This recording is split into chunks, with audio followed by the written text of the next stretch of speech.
For more, let's bring in Eric Mitchell, president of ELM Sports Management.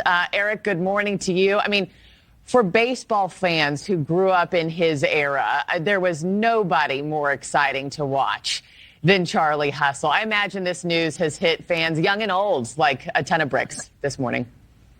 Absolutely. I mean, Pete Rose, whether you like him or not, is a legacy of baseball. I mean, he holds so many all-time hit records that you don't see in traditional baseball today.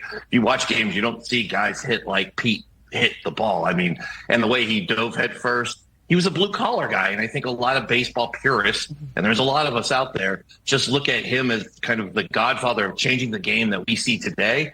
It just, you don't see the same stuff, but there's a lot of mix. But Pete's the legacy that we're going to be missing now of just his fire that you saw out there. Definitely. And what do you think that legacy is? Because, I mean, as my colleague Marnie Hughes just pointed out, I mean, he was at the helm of an embattled life and career. He undermined his Hall of Fame chances by betting on the sport that he lived and breathed. But at the same time, he was baseball. So what do you see his legacy as?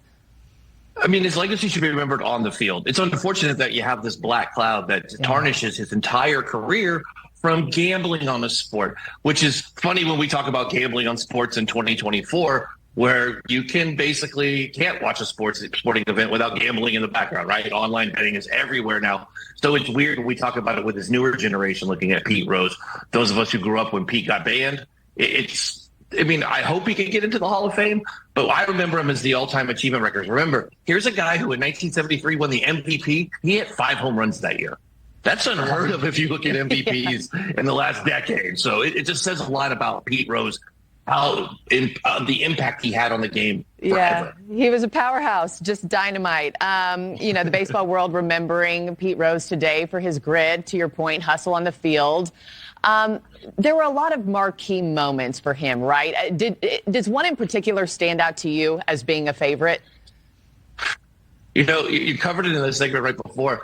The All-Star Game one. I mean, just to hear, he almost ended that catcher's career. When you think about Pete Rose as Pete Rose, that's how serious he took baseball. And you don't see that when we watch All-Star games. They're not playing like that. They're just out there to have fun. And Pete Rose took it to a next level, and that just says so much about his character.